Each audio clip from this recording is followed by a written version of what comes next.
Now. And I'll have to find it as well. Okay, we're having a little bit of technical problems. And I'll get into all of it very soon. I just have to find the new live, and I hope that people will find it as well. Yes. Excellent. Now, I think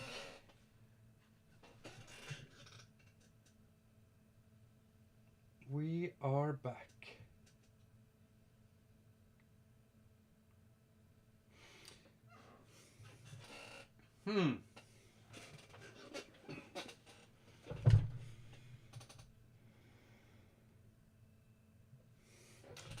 It's not showing anything, but now it's showing anything. It's just a bit of a delay. So this'll be fun for everyone. If you managed to catch this last stream, then it got cut off because when looking for the headphone jack, I accidentally pressed the restart button on my computer. That is the best type of mistake you can do, I think. I mean, this is how professional we roll. But I have Mo and Alice with me again. And hello. And I can hear you even. Amazing, but can everyone else hear us? That is the question. Everyone else should be able to hear you. But we'll just have to wait a minute with lag to see if they actually can, because right now they're laughing at me turning on and off the computer. So we got a bit of a lag, but that's okay. This is the second last of the 5 tyrants I've drawn for you guys. And I thought I'd try to draw the final tyrant on this live stream. While I prepare the next piece of paper, can you perhaps explain a little bit about what Chroma Arcana is and what these tyrants are, because they are not part of the main competitive game. Is that right? Yeah, that's correct. So Chroma Arcana is a dueling card game for 2 mages battling it out in the desert kingdoms of Arid Hell. And it's primarily a 2-player game. It takes about 20 minutes to play. And Tyrant Hunt, which is what Kim is doing the artwork for. You can see at the moment the Great Devourer, which is one of the tyrants. Tyrant Hunt is the 1 to 6 player cooperative version of the game, which is a small modification you can add with a little expansion on Kickstarter. It takes about 20 minutes to an hour to play. It goes by very quickly, and they are dangerous, those tyrants. I very rarely beat them, and I made the game. So Tyrant Hunt is for solo players playing with just one person, and also up to 6 players. And the premise of Tyrant Hunt is you are working together to fight these 5 fierce tyrants, which are the tyrants that Kim is painting. Okay, so far I've drawn, I don't think I have all of them down here. I don't think I have any of them down here. But so far I've drawn, now I don't remember the names even. I've drawn Nyxara, the Night Queen. And I've drawn the Great Devourer, which was this one. And what was the first? Chahak was the first. Chahak, yeah. Yeah. And then you draw one more. Hmm? You draw one more as well. Have I? Mm-hmm. Oh, Which Inail the one? vampire. Yanael the vampire. Yes. But these tyrants, what are they supposed to be? So the tyrants are the big bad evil entities in the world. They're the five biggest villains that the world has seen. Um, sort of world-ending monstrosities that the mages are hoping to band together and defeat once and for all. The tyrants at the moment are actually, in the terms of the gameplay, the tyrants are actually in hibernation, getting ready to come out and do whatever they do to the world. So the mages are trying to hunt them down and preemptively start fighting them and defeat them, hopefully. That's why if you see, if you've been following the Chroma Arcana campaign, you might have already seen the picture of the tower, which is the card back. So then the picture of the card back for Tyrant Hunt is the same tower, but in the process of being destroyed, just to show the tyrants are basically trying to destroy the world. And when you say they are the big baddies, are they all physically big? Good question. No, they're not all physically big. The creatures like you've shown the Great Devourer and Charhak are physically imposing, but the Vampire Lord and Ixara are both humanoid humanoid sized, but they are powerful creatures regardless. This is this game was formed out of our Dungeons and Dragons campaign a while ago, so they're high level characters in the world. Okay, so can you tell me a little bit about the one I'm starting to draw right now? And I'm just drawing with water thus far, and I hope the water gives me the right shapes. Otherwise, we'll have to start again. Not the stream, luckily. So you're currently drawing Quattle, the celestial, the last celestial of the world. A long time ago, all of the celestials were banished from the world by the gods for their hubris, and Quattle was away from the realm at the time. So Quattle's returned without having been banished and has come back to seek vengeance. The Celestials, it doesn't sound like a big bad, right? That doesn't sound evil. The Celestials in Chroma Arcana are heart-eating monsters. They amass followers in a sort of cult, and then they one by one consume the hearts of those followers to power themselves up. So more like the monstrous biblical angels than modern day nice peaceful angels. And the name sort of suggests, or the name until recently was Xioquatl. Mm-hmm. And So Quattle was picked because it's a little bit easier to write on the cards. If it's on the cards nicer, it's easier to pronounce Xioquatl. I still struggle with that.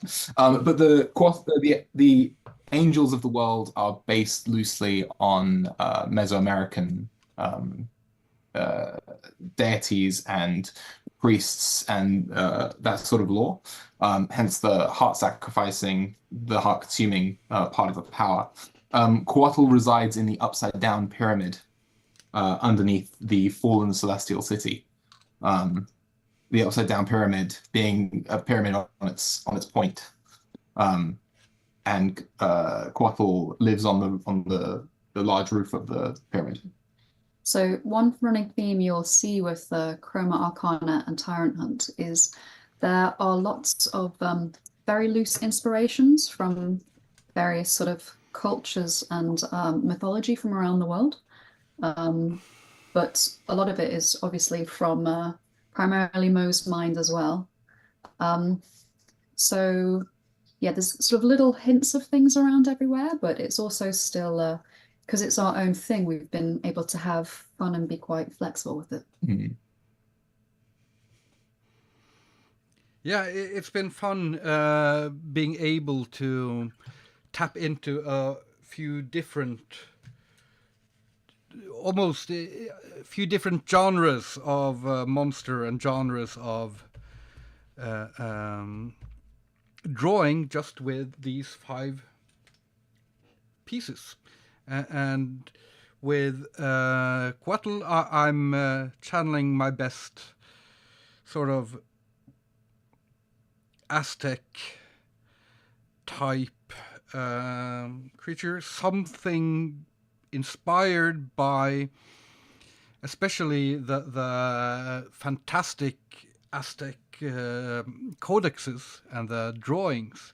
That's why I thought of having this is going to be the hands, and I wanted to have this sort of a stilted and weird position for the hands because of how these codexes are drawn. These codexes always sort of reminded me of Don Martin comics in Mad Magazine or something. Or I should probably say the other way around. Don Martin maybe reminds everyone of Aztecs. I don't know. But can you explain a little bit about how the Tyrant Hunt will be played? How will a normal round of Tyrant Hunt go? Okay, so it plays quite similar to the base game of Chroma Arcana, where every mage is trying to cast spells against their rival to try to defeat their rival. The Tyrant has a set pattern of behaviors that they follow. They start the game in cautious mode because you've just found them, and they are maybe waking up from slumber or not expecting to be visited, so they're a bit more cautious. And they'll reveal a behavior card that tells you what they do, what sort of effects they do before they cast spells. But then they'll cast spells like a normal mage. And then after all of that, after they've done a couple of cautious mode behaviors, they go into vicious mode behaviors. And the vicious behaviors are very, very brutal. And you really, if you've lived long enough to fight a tyrant to get to its vicious mode, you're going to have some problems. That's usually when players start getting defeated. So the sort of trick to the game is that you need to try to defeat the tyrants quickly while they're still cautious. And if you can't, you get to the vicious mode, and you've got to figure out how to defeat them while they're also doing multiple spells at you every turn, and they're buffing themselves up and they're healing themselves, and you just gotta. It gets harder and harder as the game goes. But otherwise the tyrants play quite like a player character, like a player would. So that solo experience feels like the dueling experience as well, which we quite like. How do you manage that in a card game? So it's tricky. So we've got these behavior cards that sort of give you a script of how the tyrant will behave. So that they imitate manners that a player might do. So a player might try to charge up spells, prepare spells for a turn instead of casting them, or cast as many spells as it can, and the tyrant follows the script. Which is how it imitates a player. So it's not quite the same because it has to do relatively random effects because it doesn't know what it's casting. But it works. The spells are threatening enough that it feels like you're playing against someone who's very tactically aware of what they're doing. Nice. How long have you been working on the game? And tell us a little bit about the Kickstarter as well, because that is still going on. And are you funded yet? So we funded in the first 35 minutes, which is very impressive, I think. 35 minutes. 35 minutes, yeah. We were expecting to fund by the end of day 2. We had done a lot of market research before we launched, and we had done a lot of research into sort of how many people we had to bring in before we would launch. And when we launched, we were expecting to fund by day 2, and we funded in the first 35 minutes. Yeah. which yeah, for a first time project, we think is great and we're really pleased with. Alice put a bottle of champagne in the fridge when we launched, and we said that we would drink it when it was funded, and we had to drink warm champagne, which was great. So it hadn't gotten cold yet. Yeah, we should have put it in the freezer in hindsight. We were live streaming when we launched as well, and a lot of the people I think who are in this chat right now as well were watching us launch, and they can attest to how completely surprised I was that we were funding so quickly. And it's a good surprise to have.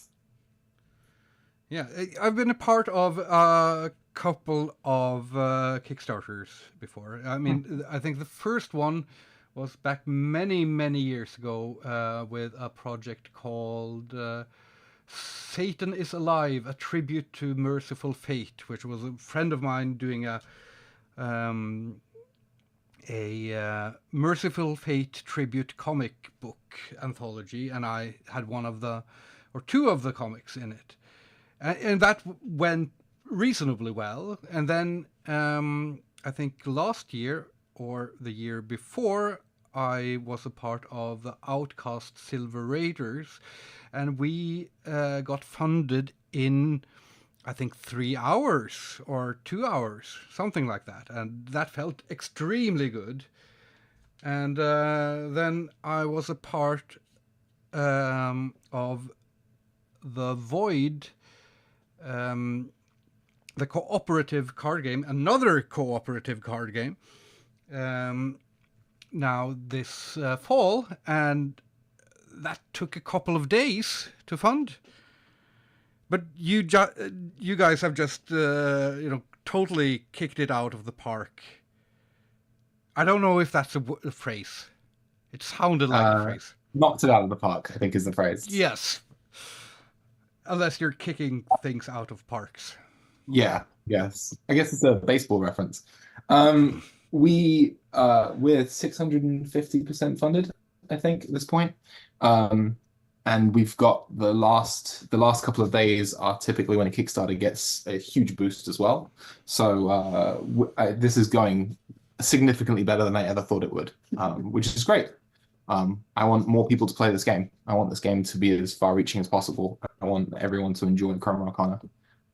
And are you self-publishing it? Yeah.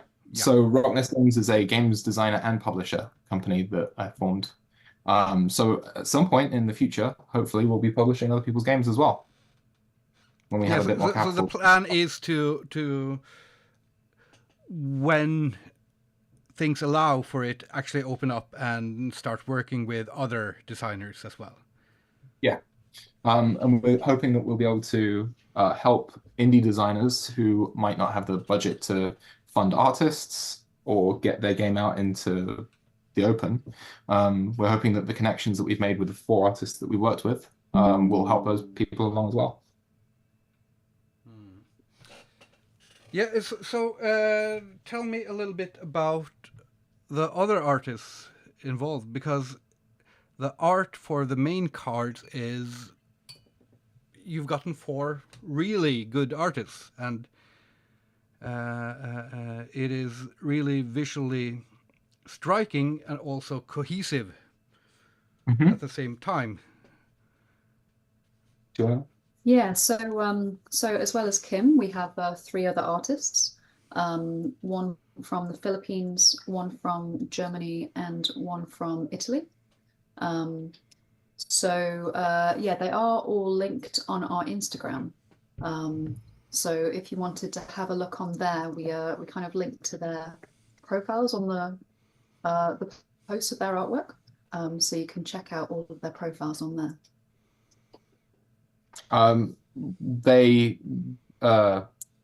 As artists, we've got The Fatal, who is the person from the Philippines. They did all of our character art. They did the artwork for 3 colors, green, blue, and orange. We have Sansia, who did the artwork for red and the chromatic cards, including one of the Tyrant Hunt chromatic cards.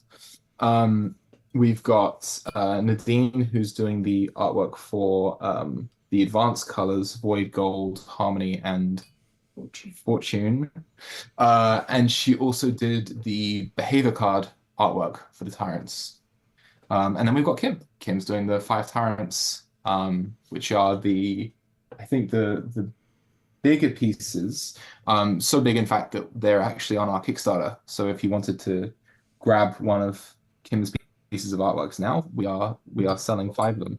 Well, we're selling 3 of them now, I think. Only 3 left. Yeah, because I've been a bit slow, so it's only 5 days left of the Kickstarter, and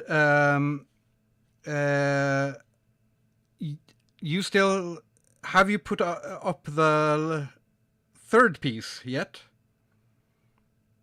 Nixara, we haven't put Nixara up just yet. She's next on the list. An update tomorrow with her. So basically, the tyrants that have been put up are already sold, and potentially we're putting up 3 more tyrants now, very quickly, in the last days. So they're going to get snapped up very quickly, I think. Let's hope. I think. Well, actually, you say let's hope, Kim, but if no one snaps them up, I get to keep them, which I'm okay with. I have to look closer at that contract. Someone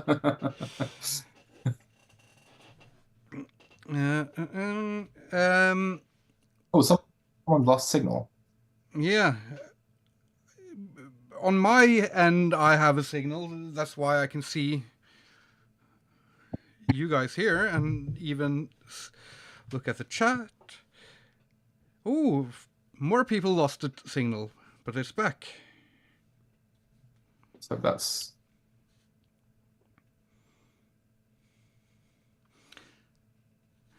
Okay. How do you think Quattle is going so far?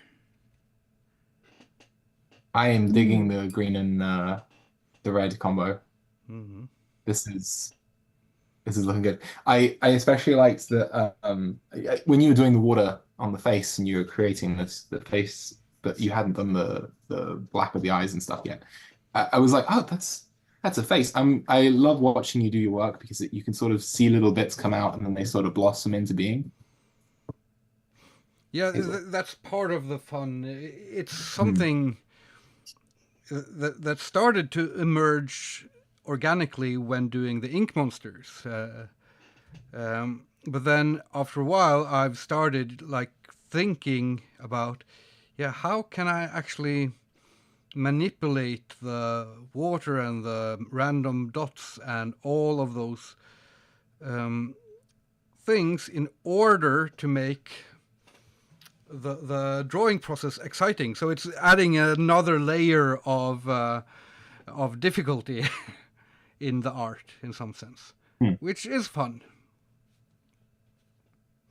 I honestly can't imagine how you do it. I can't work on something unless I've got a framework out on the page already. I don't create art, but designing the cards, for example, I couldn't do it unless I put in all the information and then started just rearranging the information.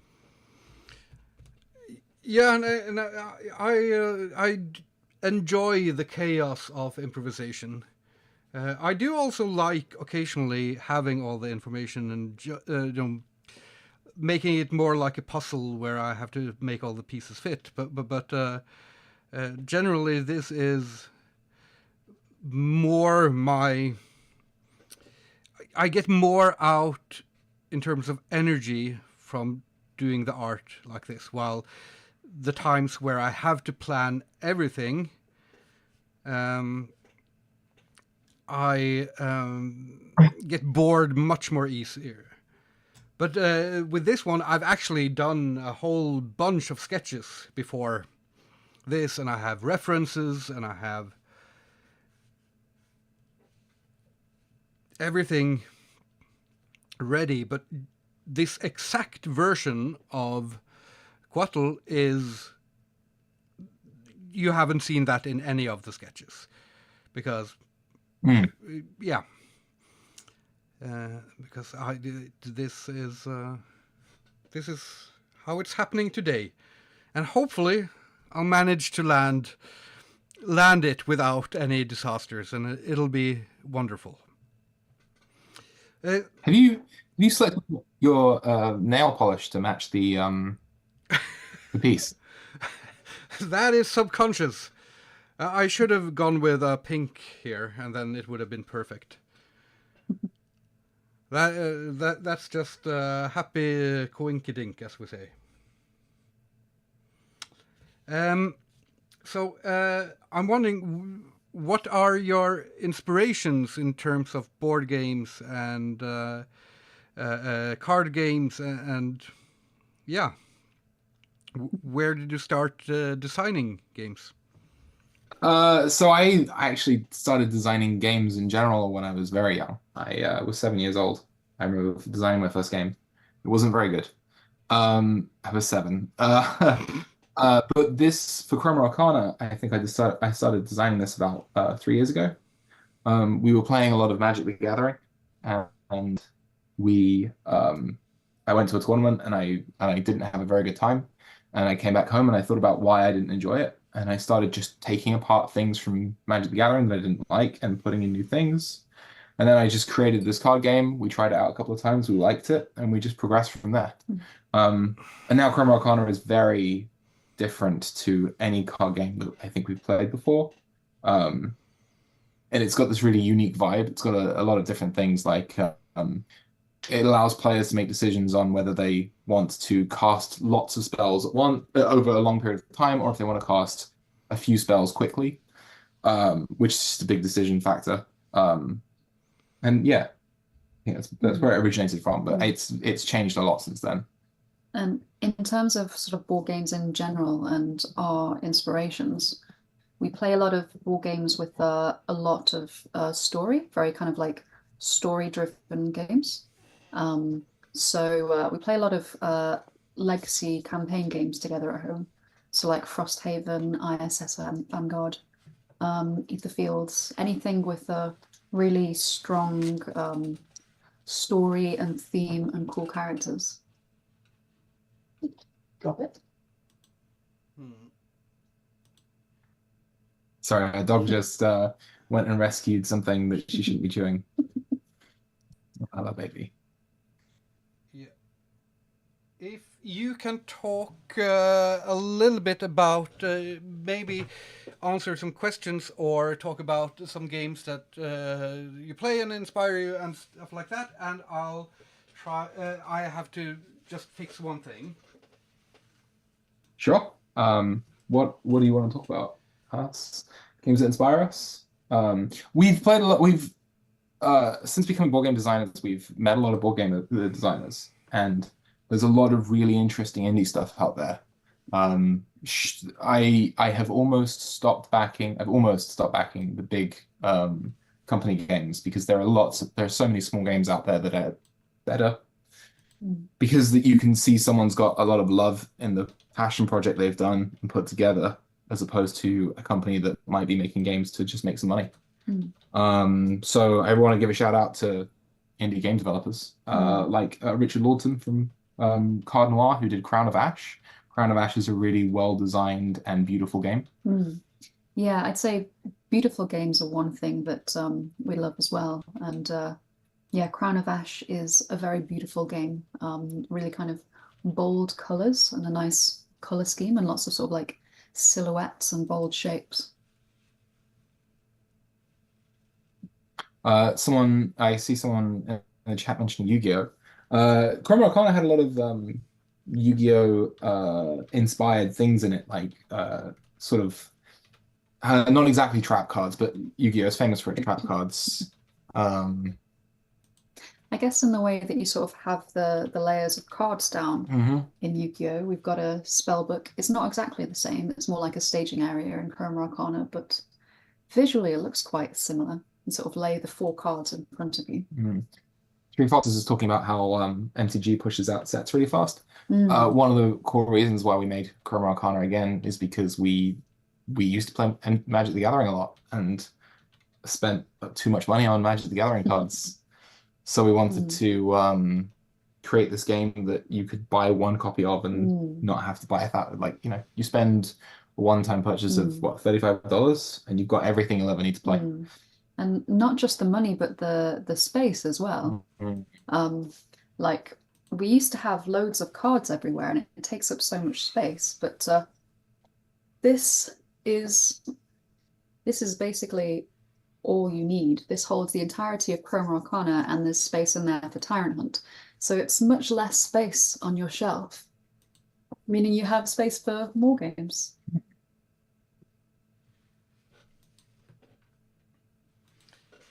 Okay, I'm back soon, but just one more minute.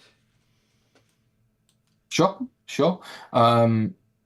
What else can we? Oh, we got some other games in the pipeline coming out after Chroma Arcana. We're intending on making a lot of games, and I've got 1,000 million ideas in my head about board games and card games that I want to release. So one of the next games that we are planning to release is set in the same world as Chroma Arcana as well. We, like Mo mentioned before, the lore behind Chroma Arcana originated in a homebrew D&D campaign, several campaigns spanning several years. So there's so much backstory, and all the characters have so much story behind them that we just can't really get out in Chroma Arcana alone. So the next game that we're releasing is an area control game, and that's set in the same world as Chroma Arcana, but in a different place in the continent. So it's got some of the same characters and then some new characters as well. Okay, so 2 more seconds here, and I'll get back to drawing. Hopefully this works. So, you've got. I'm really loving the green and the. Is that red or pink? I'm slightly colorblind, which is a bit of a problem when you make a game with loads of colors in it. Yeah, I think it's very more pink, but on the screen it looks more red than it is. But that's actually an interesting point. If you're slightly colorblind, are there any easy ways to play the game even though it's color-based? So we've actually tried to make it as accessible as possible. So one of the things with color and accessibility is that you should never use color alone to denote some sort of important information. So we have symbols for each of the colors as well. So if you are colorblind or any other sort of visual impairment where you do struggle with color, then you can still tell the cards apart. Okay. So have we had any questions here? There are or Alice, if you can read the chat and see if there are any questions, because now this has been the most chaotic live for me in a year of many chaotic lives where I'm learning how to do all of this stuff at the same time, and this has been more chaotic than ever. So the reason why I disappeared for a little bit was not that I wanted to turn on and off the computer once again, but that we're doing this through OBS and Zoom. And in the middle of this live, Zoom asked me to upgrade to a professional account. Otherwise, we had 8 more minutes to live stream. So we started it. Parker asked a question. If Parker's still in the chat, I know he'd love to know the answer to this question. Parker wants to know how you actually do the design process of these characters that you're drawing. Okay, yeah, I can show a little bit of that if I can find it, because I'm terrible at keeping my sketches. You saw the Great Devourer sketch, the Great Devourer image, and I just found the last sketch for that, and that looks like this, because that's the paper I've been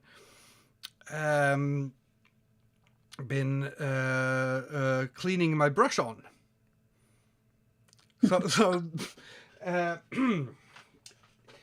artists are terrible with keeping sketches, and I should really try to do something else with them. But with Quattle here, I basically started thinking about a lot of different. I don't know how many of the sketches I can find right now. I started thinking about a lot of different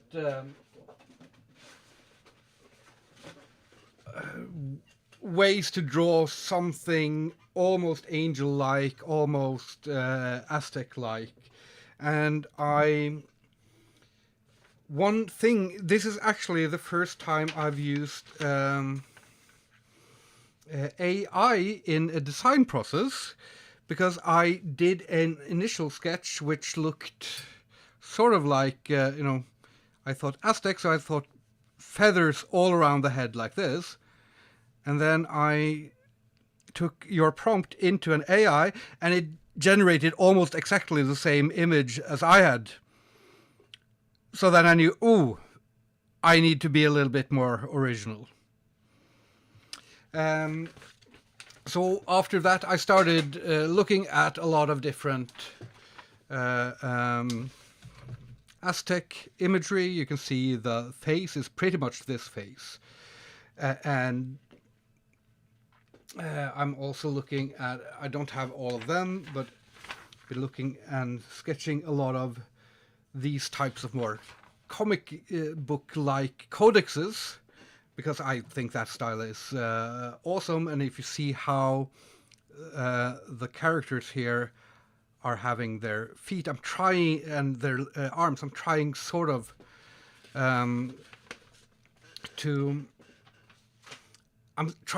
to emulate that, but in a slightly more realistic way. And it's sort of, for me, it's sort of a balance between not being too generic, so having an identity of my own, but also not over designing the pieces, because I think we've gotten to a point where specialized concept artists are just so incredibly good at making anything look super unique and well thought out, and making everything just perfect and perfectly researched. And I think one of the things that sort of goes missing, then things tend to become a little bit too complicated. I always try to err on the side of simpler, less objects, less shapes, and do something that feels a bit more primal. Or in other words, I'm lazy. I think that might be one of the reasons why we were attracted to the idea of you doing the tyrants in the first place, because they are these 5 primal entities that existed for such a long time, and the primal aspect of your artwork is really just stands out to me. Yeah, thank you. I think for my part, I used to spend a lot more time thinking about every single object or element of characters I design, whether I design them for myself or for clients. And it's also for me a little bit about knowing my strengths, because I would probably never have become quite as good a character designer as some of the people working out there, because there are magnificent people working right now. And so instead of trying to go that route and making everything more complicated and thought out, I started going more and more towards more primitive art. So for instance, usually if I use photo reference for a work, usually I will first draw the photo reference with a pencil or with a brush in a more cartoony way, and then I will toss away the photo reference and use the sketch as the photo references when doing the finished image. So I add a layer of abstraction and a layer of simplification, not to get bogged down in the detail and in all of you can think endlessly just about how the belt of a character is fastened, and or you can do like this, and that's the belt. Yeah, the overall attention, you focus overall on the main image as opposed to the details, which, I mean, and not to say that your pieces aren't detailed. We're looking at this right now. We're watching you paint in these tiny little things that come out really nicely, like his braces that you've got on. We have actually, sorry, Kim, we have a question that I'm dying to answer. Bird, who wants to know about, he says that he's curious, as a first-time publisher with we're first-time publishers with a 600% backing on Kickstarter, is there a concern about quality control or disruptions in distribution? Which is a great question. And this is something that a lot of first-time publishers usually don't think about when they first launch. However, we've got some big names helping us out for this exact issue. We're working with Naylor Games, who released Magnate the First City. They did, what was that game that they rescued a game? Subterra 2? Yep, I think it was. Subterra 2. They and James Naylor has helped a lot of projects back from creation to, he's helped a lot of designers from creation to distribution. So he's had a lot of experience in this. So he's mainly going to be working with fulfillment hubs and shipping plan, and sort of like helping to oversee the distribution. Just because as we are first-time publishers, we could do it ourselves, but it does sound a bit daunting, and especially for a first game, we don't really want to mess it up. So yeah, he's sort of handling all that for us, just to kind of make sure that everything goes smoothly. And yeah, like Mo said, he's super experienced, and as well as publishing and handling the distribution for his own games, he has rescued various other Kickstarters who otherwise wouldn't have been fulfilled. Yeah, in terms, you are in terms of Kickstarters I've worked with before, you are kind of special because you are actually seem to be prepared for almost all of this. And usually people who launch Kickstarters are not terribly prepared. yeah, I think we have the added benefit that because of it's two of us, we can afford to spend a little bit more time on it than a lot of other first-time publishers, especially because Mo actually quit his job to do this full time. So we literally have one full-time person and one part-time person sort of working on this, and we have been for a while. So I know we are in quite a lucky position. But yeah, we just have a bit more time to sort of spend on it and iron out all the details. And we've made friends with a lot of board game designers and publishers who have gone through this experience before. So getting their opinions and seeing what they did and how they've handled different challenges has really helped us along quite a lot. Yeah, so we're based in South London, and I don't think we realized when we started this journey just how many board game designers are in the local area. So yeah, there's loads of people who we've met who live like just up the road who have got like multiple published games out. So yeah, we're quite lucky in that we've been able to get lots of advice from them and learn from mistakes that they might have made in the journey. So there's a mention of quality control as well. So we're going to be using a manufacturer called Longpack. They're a big name. Yeah, so you probably won't know them by name because you don't really hear about the manufacturers when you're sort of on the buying of the Kickstarter side. But they are one of the biggest manufacturers for board games in China, and they've made loads of huge games. So yeah, we think we're in pretty safe hands with them. We also have another question from Odin.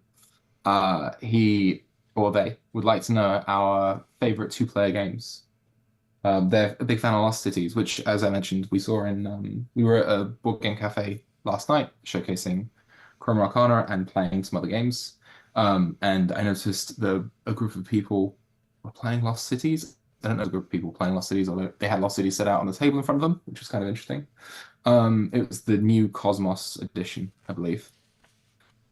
Do you have any favorite two-player games?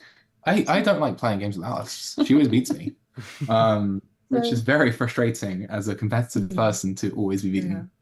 I guess so we are a couple who've lived together. So we do play a lot of two-player games together. And I think the main ones we probably like are the story-driven campaign games, like we mentioned before, and then the competitive card games. So things like Keyforge, we were quite into for a while. Legend of the Five Rings. Yeah, Legend of the Five Rings. We tried a couple of indie ones as well, like Solaria. I don't remember what the actual name is. And we've got some boxes somewhere. So it's having a look at our board games, but we've got them on like 4 different shelves spread out, so it's not easy to look at them all at once.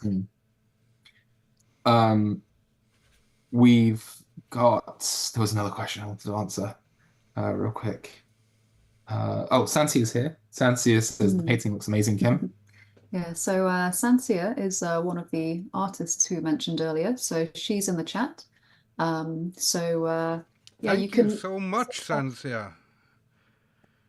And so here's one of Sansia's pieces. This is the Red Rote. I believe Sansia says this is her favorite piece. We love it too, which is why it's on the box. This is the Red Rote, which is the spell that every red mage learns very early on in their career. It's a very powerful spell. It might actually be too powerful. I need to fix that. Sansia is one of the artists that we have that has released videos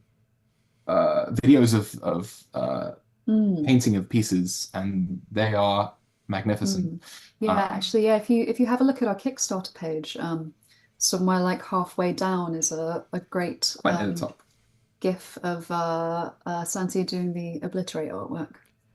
Yeah, that is beautiful to look at. Absolutely.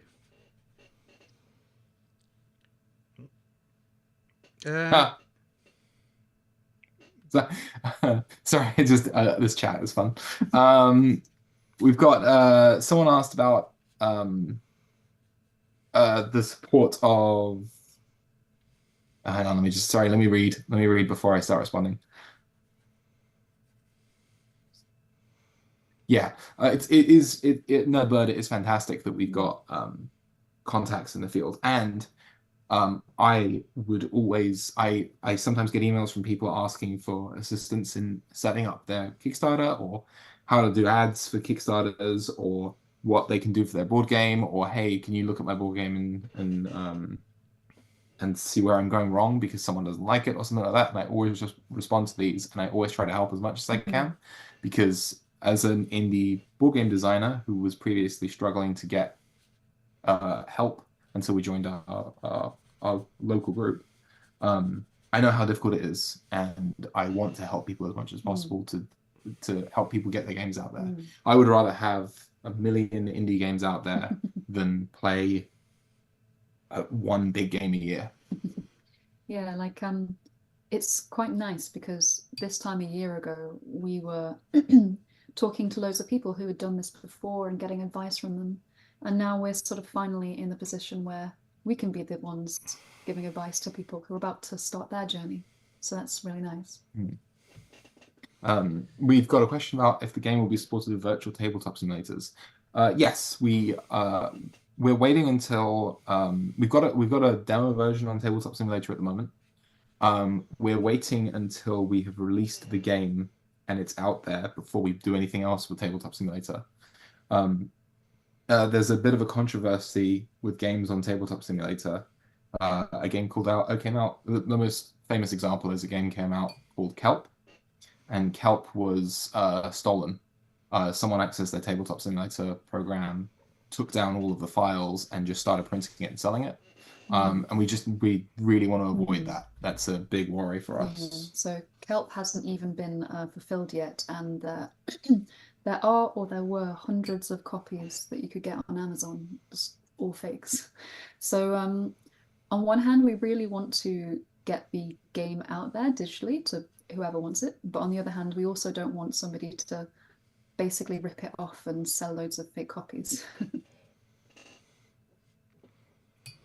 Wow. Board game piracy. I didn't know. Yeah, it's I think maybe a relatively new thing that it's getting so common. I think it's always been around, but maybe since lockdown, board games are getting more and more popular. So as the popularity of board games up, the board games go up, the popularity of copies go up. Interesting. I have to say hello to Mona in the chat, and yeah, I think this one is starting to turn out well here. Now I'm just scared of ruining it, because I like what I have so far, and it can so easily be overworked. That's always the biggest danger, I think. And so I'm trying to focus on just adding just enough and not too much. And I've overworked a little bit here. I like the face better when it was more white around it, but I think I can save it still. This is my process. It's all like, ooh, this is nice. Ooh, I've ruined it. Ooh, nice. Ooh, ruined. And it just goes like that. Yeah, it's really nice seeing the authentic process. Thank you. Can you talk a little bit about the gaming scene in London and other indie games that you would recommend check out? So the game scene in London is big. It's very big. We go to a board game cafe every week in one part of London, and one has just opened up in like a half an hour transport away from that board game pub, which we now attend. And there's another one within reach of us that we go to called Badman Cafe. Sorry, I should really be naming all of these. There's one called Ludicrous, there's one called Otter Chaos, there's one called Badman Cafe. There's a couple of Secret Weapons, though I think they've changed their name recently. There's another one I'm desperately trying to remember the name of, but I can't right now. Dark Sphere. There's a lot of board game places in London, which is very fortunate. We basically walk out our door and go into a cafe and just start playing board games.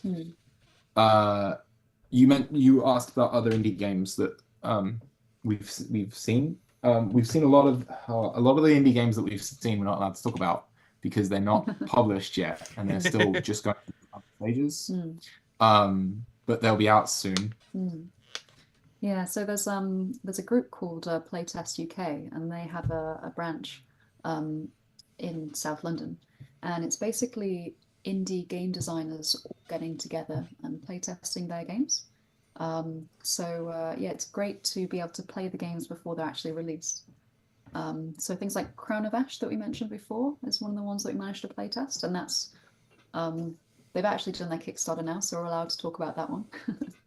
And yeah, it's just a really nice community of lots of board game designers helping other board game designers.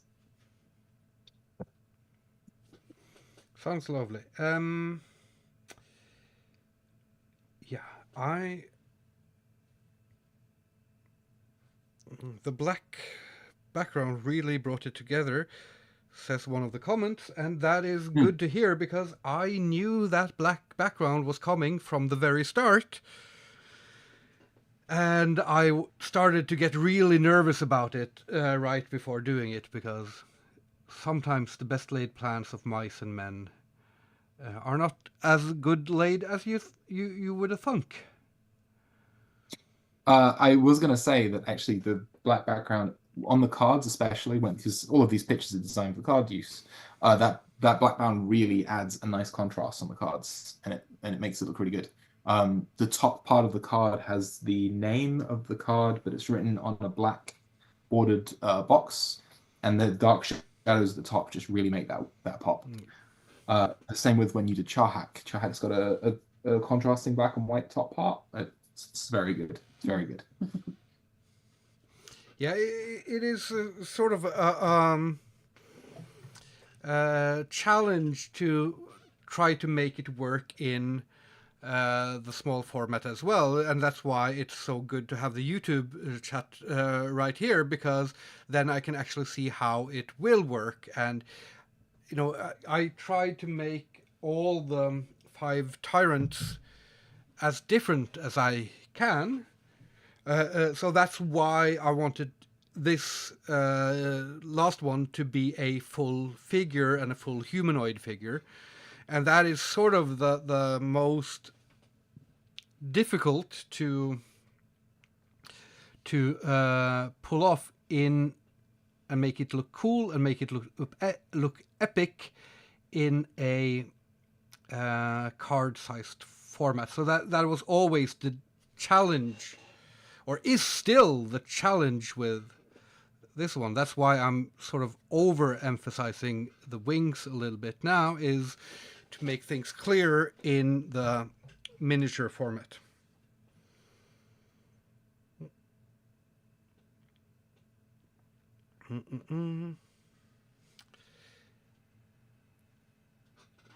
So, how long what's the date when the Kickstarter ends? Because it's 5 days now. I think it's 5 or 6. What day is it? It's Friday. 6 days. 6 6 days. days. Friday. Yeah. So it's ending on Thursday next week. And Thursday next week is getting closer and closer and closer. And at the end of the day, or possibly tomorrow, we'll have posted up the other 3 pieces of artwork that you've done. So those will be up for grabs, which is exciting, very exciting. I think within the first 24 hours, someone backed the first piece of art. 1 or 2 days. 1 or 2 days, yeah. It was very quick, and we were very surprised to see someone just going in there and snatching it up. I thought, because we thought it was going to be a lot slower of a burn. I guess I'm not really surprising when we made 8,000 in 35 minutes, but I guess everything was quicker than we thought. Everything was a lot quicker than we thought it was going to be. When you do these cards, we have these pieces of artwork are displayed on 2 different cards, and one of the cards is a portrait of the whole thing, and the other card is a very focused view of a certain part of it. So I'm looking forward to getting that face in line with the red part of the wings, the Yeah. pink part of the wings. Sorry, color blindness playing in there again. Um, good. Oh, that we're just watching the white being added now, and that is on the white on the wings is top. That's good. Yeah, and one of the dangerous things is always to spatter and all the ink blots at the end, which sometimes they ruin the whole piece. So it's not safe until it's done. Nothing is safe. This is the danger important part of the process. Yeah. For me, the danger is a huge part of the process, because the danger makes it fun. And if I'm not having fun, then the art doesn't get as good. So and this is something I worked on for years, because the natural thing to do as an artist is to try to eliminate more and more danger, and to be more and more, have more and more control over your art and how it will look in the final version. And I've sort of had to train myself to go the other way. So if you had hired me 10 years ago, you would have gotten all these much more detailed sketches and a plan and an ordered thing and things to choose from. But now I think I'm drawing much better, and I didn't know that this was going to look this way until I started on the page. And that's more exciting and more scary. A lot more scary.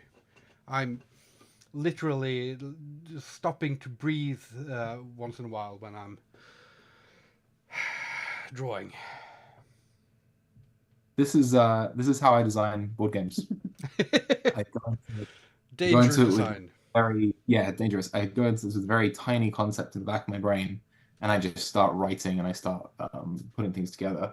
I made with one of our future games, which I won't talk about too much now because it's about Chroma Arcana. I made a page of notes while we were playtesting Chroma Arcana last night, and it was just everything out of my brain I just emptied onto this page, and we're going to try that out some point soon. It's going to look good.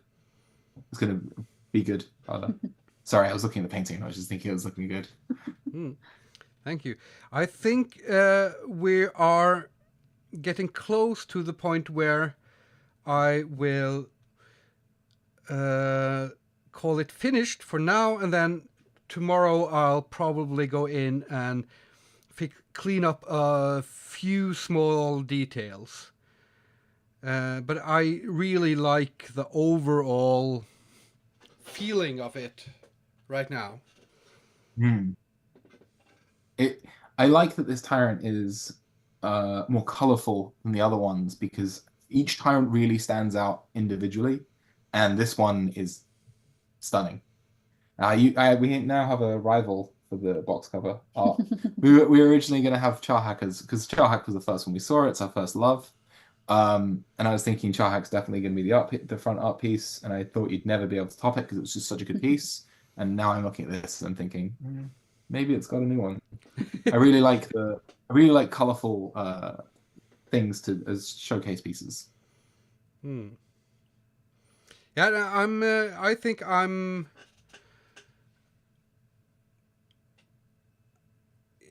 very pleased with this one right now, so I'm getting very scared of ruining it.